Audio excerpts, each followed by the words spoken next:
Assalamualaikum warahmatullahi wabarakatuh.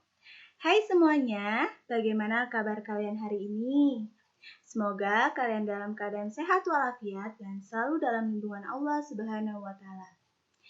Pada kesempatan kali ini, kita akan belajar materi bab pertama kita, yaitu tentang gejala alam biotik dan juga gejala alam abiotik. Nah, sambil menonton video ini, kalian juga bisa mempersiapkan buku LKS kalian, buku catatan dan alat tulis kalian untuk menuliskan hal-hal yang penting yang berkaitan dalam materi kita pada hari ini. Nah, kompetensi dasar yang pertama adalah memahami gejala alam biotik dan abiotik. Yang kedua adalah mengklasifikasikan gejala alam biotik dan abiotik. Tujuan pembelajaran kita pada hari ini yang pertama untuk memahami komponen biotik dan abiotik. Dan yang kedua untuk memahami gejala alam biotik dan abiotik. Makhluk hidup tidak bisa hidup sendiri. Makhluk hidup harus saling berdampingan dan saling berinteraksi antara satu dengan yang lainnya. Di lingkungan atau di dalam ekosistem tersusun atas dua komponen, yaitu komponen biotik dan juga komponen abiotik. Nah, apa sih komponen biotik dan komponen abiotik itu? Mari kita bahas satu persatu.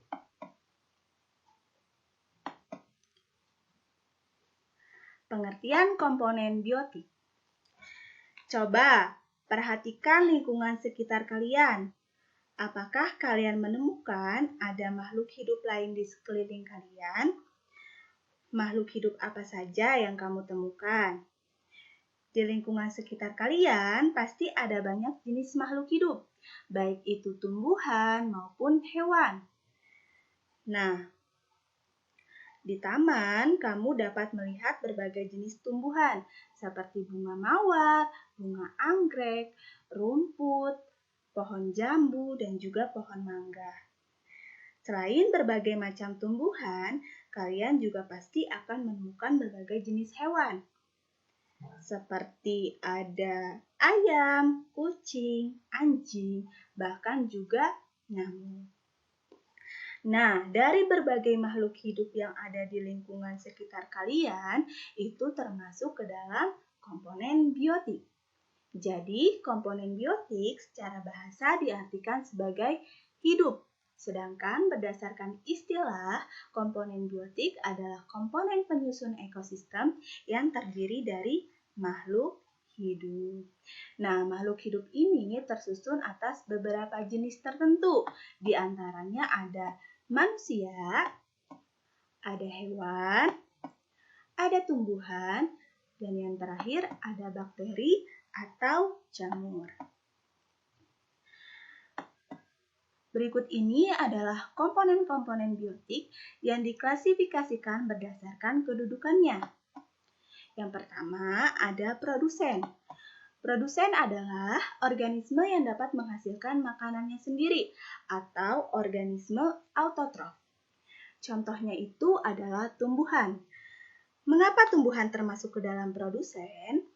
Sebab tumbuhan itu menyerap senyawa dan juga zat-zat anorganik untuk kemudian diubah menjadi senyawa organik melalui proses fotosintesis. Nah, zat-zat anorganik yang dibutuhkan tanaman diantaranya ada cahaya matahari, ada air, dan juga ada karbon dioksida. Dan kemudian diubah menjadi senyawa organik. Senyawa organik yang dihasilkan tumbuhan berupa gula atau glukosa.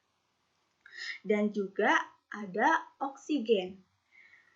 Nah, ciri khusus organisme autotrof ini adanya klorofil. Nah, apa sih klorofil itu?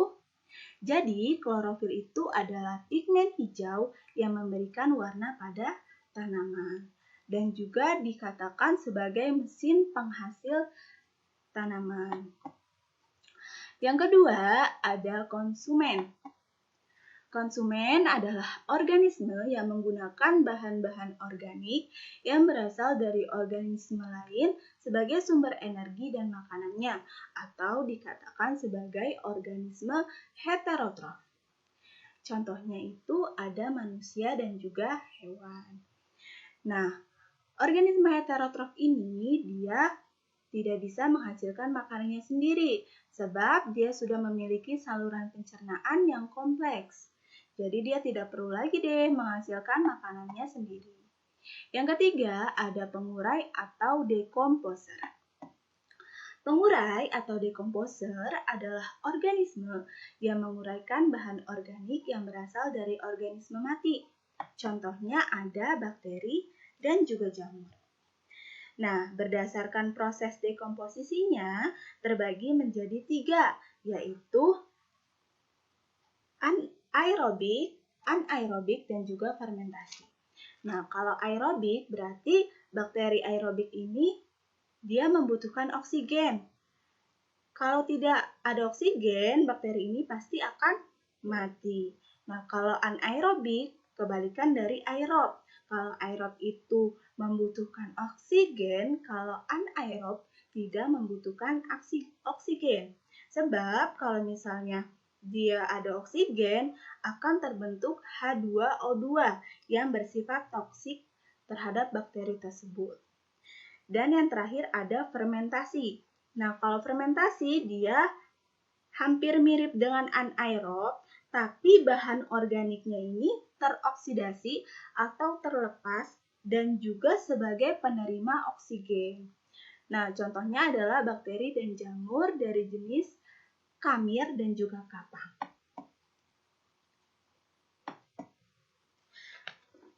Nah, selanjutnya adalah pengertian komponen abiotik. Tadi kita sudah membahas tentang komponen biotik. Berarti kalau komponen abiotik kebalikannya dari komponen biotik. Kalau komponen biotik itu berarti makhluk hidup, komponen abiotik berarti makhluk atau benda yang tidak hidup. Komponen abiotik adalah komponen penyusun ekosistem yang terdiri dari benda-benda tidak hidup atau mati. Komponen abiotik yang sering kita jumpai di lingkungan sekitar sebagai berikut. Yang pertama ada tanah, ada batuan, ada air, ada cahaya matahari, ada suhu, ada pH, kemudian ada udara, dan yang terakhir ada garis lintang. Komponen abiotik yang sering kita jumpai di lingkungan sekitar sebagai berikut. Yang pertama ada tanah, di mana tanah adalah bagian kerak bumi yang tersusun dari mineral dan bahan organik. Tanah juga dibutuhkan manusia terutama untuk memperoleh air. Selain itu, tanah juga dibutuhkan untuk pertanian dan juga perkebunan. Selanjutnya ada batuan. Batuan adalah kumpulan berbagai mineral dalam bentuk padat. Yang ketiga ada air. Air adalah salah satu faktor penting dalam kehidupan. Semua makhluk hidup pasti membutuhkan air, karena air ini berperan dalam menjaga suhu tubuh manusia, kemudian memperlancar pencernaan, dan juga memelihara kelembapan kulit. Dan masih banyak yang lainnya manfaat dari si air ini. Kemudian selanjutnya ada cahaya.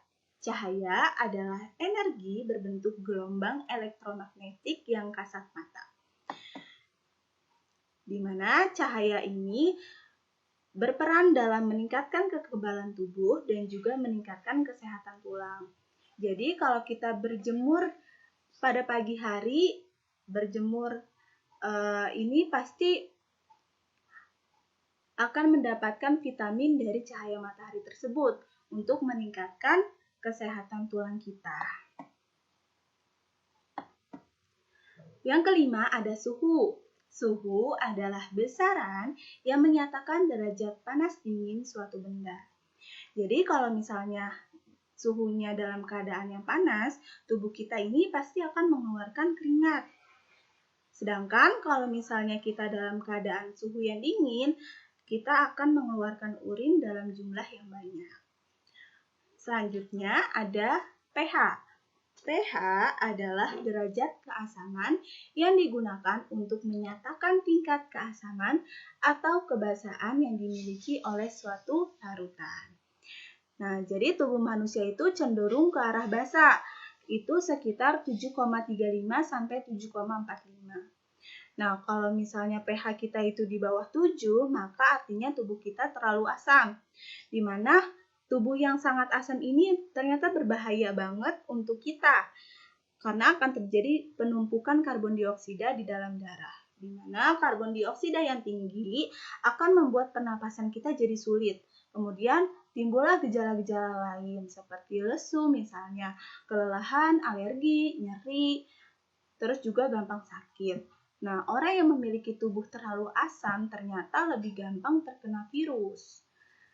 Yang ketujuh, ada udara. Udara adalah suatu campuran gas yang terdapat pada lapisan yang mengelilingi bumi. Udara berperan penting dalam sistem pernapasan pada manusia. Nah, yang terakhir ada garis lintang. Garis lintang adalah garis hayal yang digunakan untuk menentukan lokasi di bumi terhadap garis khatulistiwa, utara, atau selatan.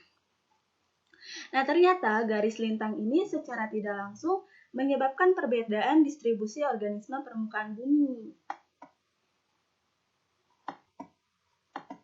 Gejala alam biotik dan abiotik. Nah, tadi kita sudah mempelajari komponen biotik dan abiotik. Tentunya kalian sudah paham betul. Kalian sudah bisa membedakan antara biotik dan juga abiotik. Kalau biotik itu tadi makhluk hidup, sedangkan abiotik itu makhluk yang tidak hidup. Nah, sekarang kita masuk ke dalam gejala alamnya. Gejala alam adalah peristiwa yang terjadi karena pengaruh yang ditimbulkan oleh alam itu sendiri maupun karena faktor perbuatan manusia. Nah, gejala alam biotik adalah peristiwa yang timbul akibat interaksi antar komponen biotik atau makhluk hidup. Suatu objek dikatakan hidup apabila memenuhi ciri-ciri makhluk hidup. Berikut merupakan ciri-ciri dari makhluk hidup. Yang pertama adalah memerlukan nutrisi atau makanan, di mana ada dua kelompok makhluk hidup berdasarkan cara memperoleh makanannya. Yang pertama ada organisme autotrof dan juga ada organisme heterotrof. Nah, tadi kita sudah membahas tentang organisme autotrof ini, di mana dia contohnya adalah tumbuhan, yaitu organisme yang dapat menghasilkan makanannya sendiri. Coba perhatikan gambarnya. Tadi sudah Ibu jelaskan di depan bahwa pada tumbuhan ini dia membutuhkan cahaya matahari, karbon dioksida, dan juga air. Di mana nanti dia akan diserap oleh stomata atau lubang, contohnya itu seperti mulut pada manusia, di mana stomata ini berada di bagian bawah pada daun. Kemudian tadi ciri khas dari organisme autotrof ini adalah dia memiliki klorofil atau zat hijau daun, di mana klorofil ini berfungsi untuk mesin penghasil tumbuhan. Jadi ketika udah diserap ke dalam stomata, kemudian dimasak di klorofil ini dan dihasilkan sugar atau gula dan juga oksigen. Selanjutnya adalah organisme heterotrof. Nah, tadi juga kita udah membahas tentang organisme heterotrof. Berarti organisme heterotrof itu contohnya tadi ada manusia dan juga hewan.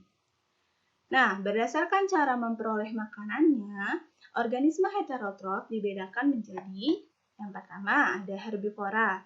Herbivora adalah organisme pemakan tumbuh-tumbuhan.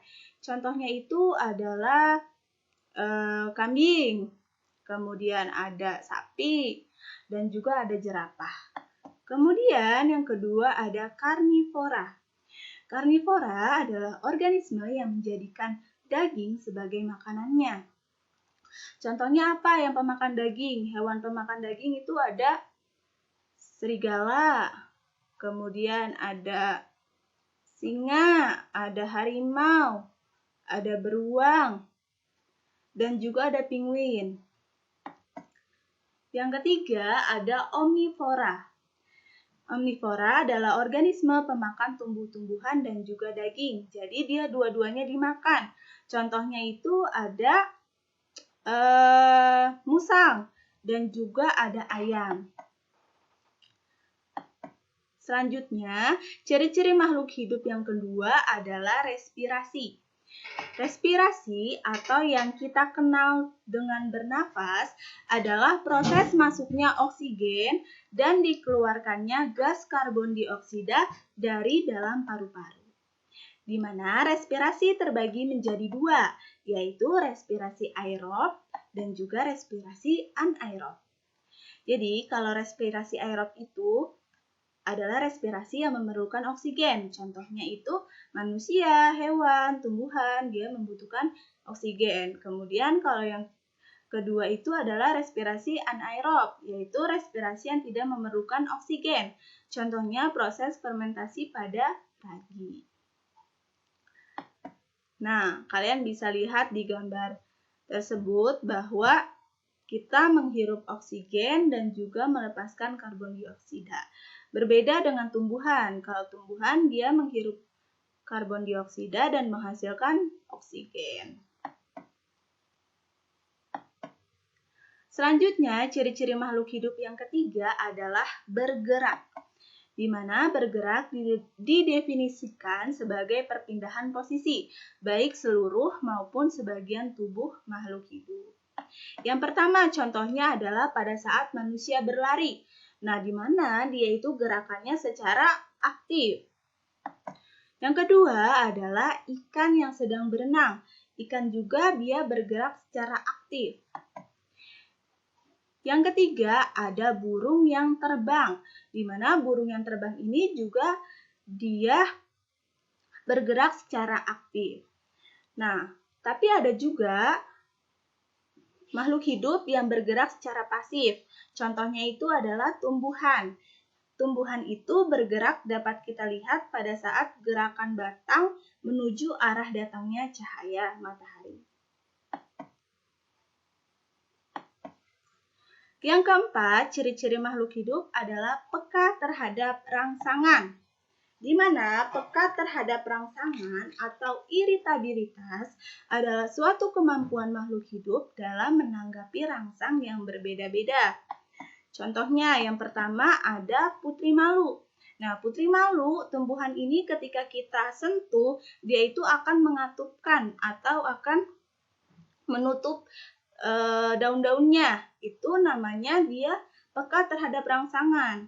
Dia memberikan respon terhadap kita. Kemudian yang kedua ada tumbuhan Venus. Ketika ada serangga yang datang, dia akan merespon dengan cara menangkapnya. Itu juga dia memiliki iritabilitas atau peka terhadap rangsangan. Nah, kalau manusia bisa nggak peka terhadap rangsangan? Bisa. Manusia ketika ada cahaya, ada sentuhan, otomatis mata kalau terkena cahaya pasti akan terpejam atau berkedip. Yang kelima adalah tumbuh dan berkembang.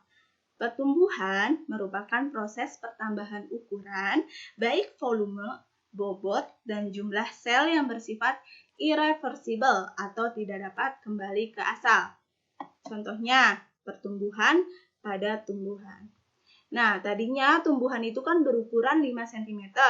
Nah, lama-kelamaan dia itu akan tumbuh menjadi 10 cm. Itu namanya pertumbuhan. Kemudian, pada tinggi badan pada manusia. Bertambahnya tinggi badan itu terbatas pada usia. Berarti pada usia tertentu makhluk hidup itu akan berhenti pertumbuhannya.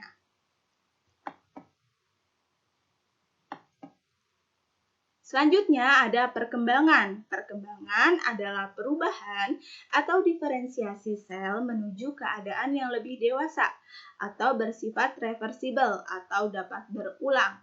Contohnya itu adalah ketika tumbuhan menghasilkan buah, berarti tumbuhan tersebut dikatakan sudah matang. Kemudian apalagi? Yang kedua ada pematangan pada sel ovum dan juga sel sperma. Itu ditandai dengan menstruasi pada wanita dan mimpi basah pada pria.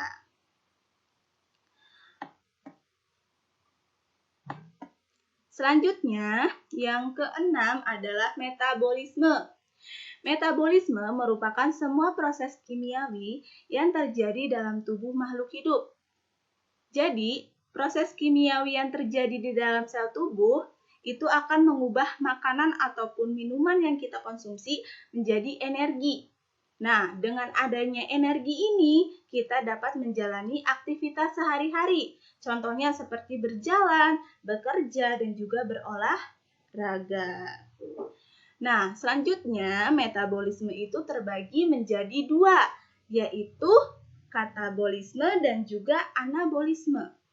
Kalau katabolisme merupakan proses pengolahan dan pemecahan nutrisi serta pembakaran kalori dari makanan untuk kemudian digunakan tubuh sebagai energi. Nah, contohnya seperti ini. Misalnya kita makan tempe. Tempe itu kan mengandung protein. Nah, melalui proses metabolisme ini, kandungan protein itu akan diubah menjadi asam amino.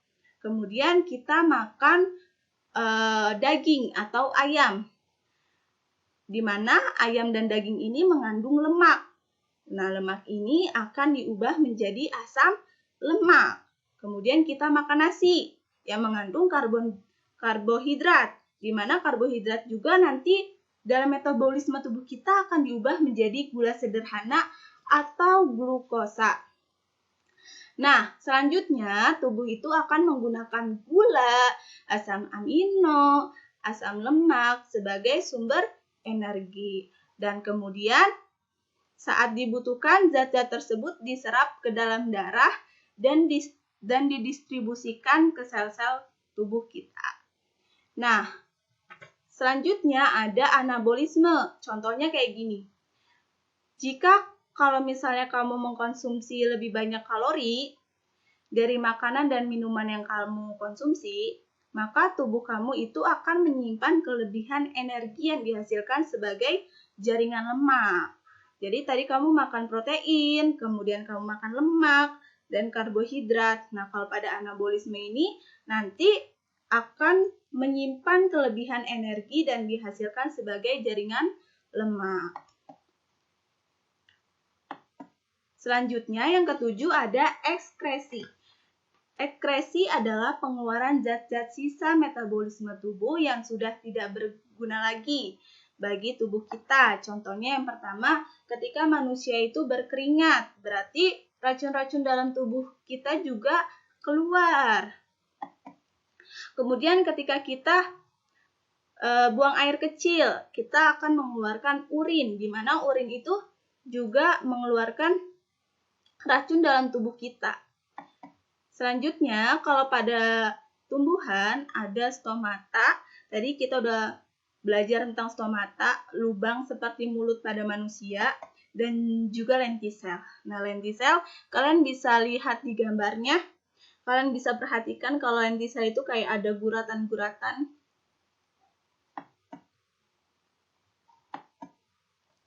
Yang kedelapan, ciri-ciri makhluk hidup adalah berkembang biak.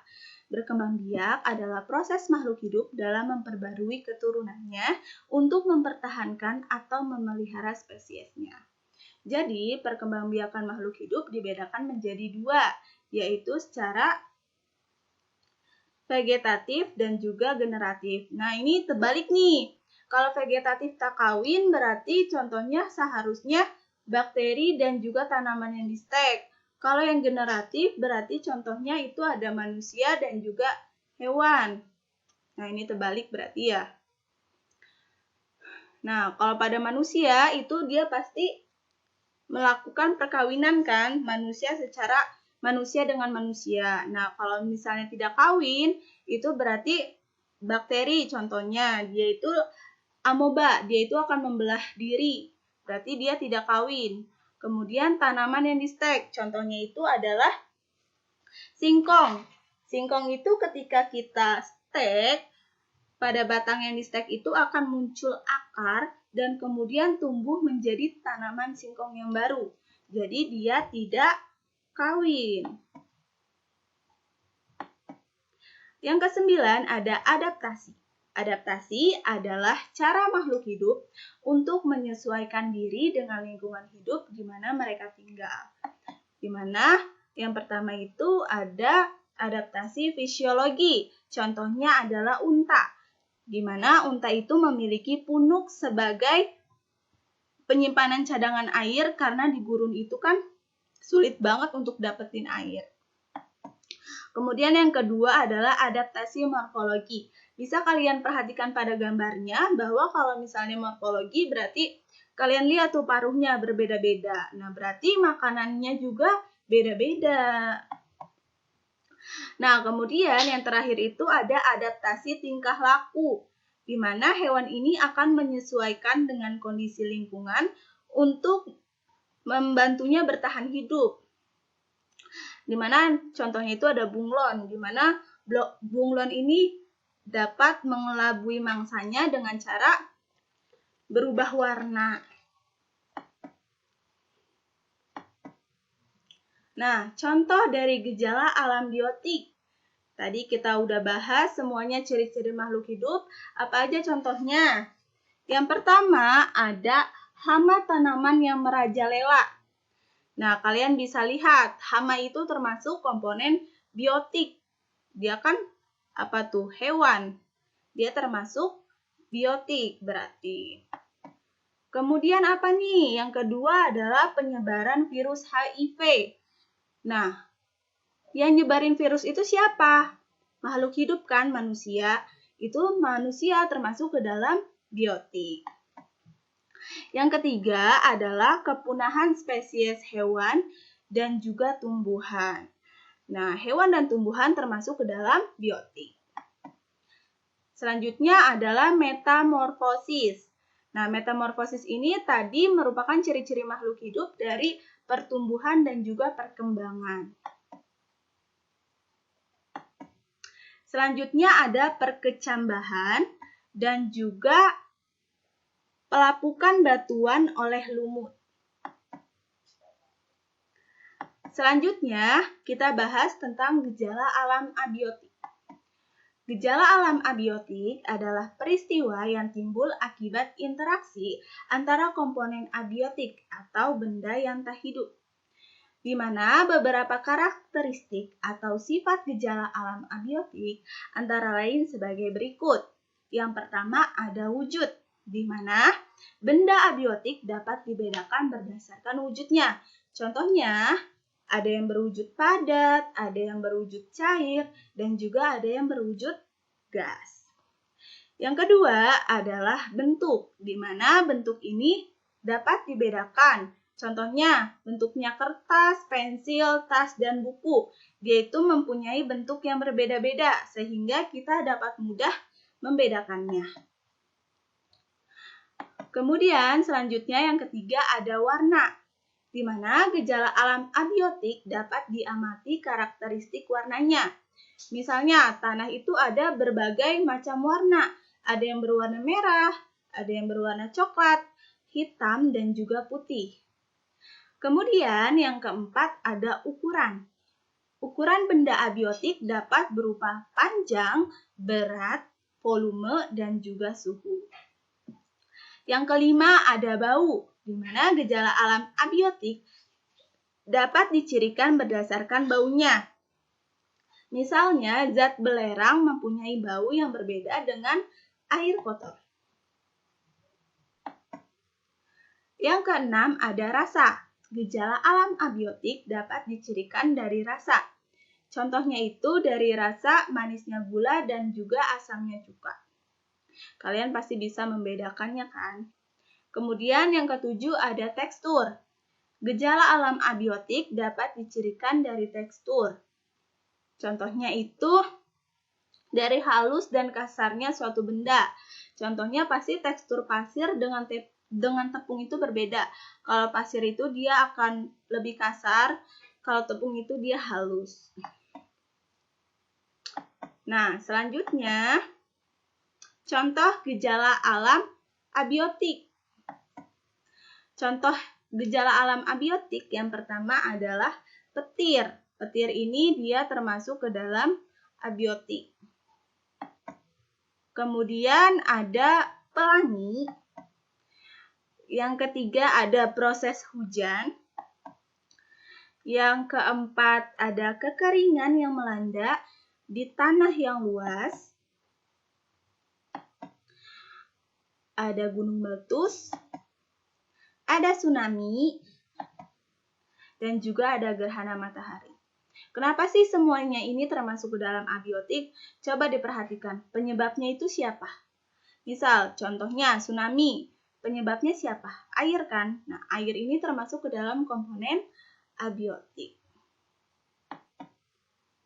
Nah, berarti slide ini adalah slide yang terakhir. Ibu berharap kalian bisa membedakan antara komponen biotik dan juga komponen abiotik, serta gejala alam biotik dan juga gejala alam abiotik. Nah, ini tugas kalian. Kalian kerjakan LKS latihan halaman 8, 1-5, dan juga kerjakan LKS latihan halaman 10, 1-5. Nah, kirimkan lewat Classroom IPA Terapan. Nah, sekiranya ilmu yang sudah Ibu berikan bermanfaat bagi kalian semua. Kurang lebihnya Ibu minta maaf. Wassalamualaikum warahmatullahi wabarakatuh.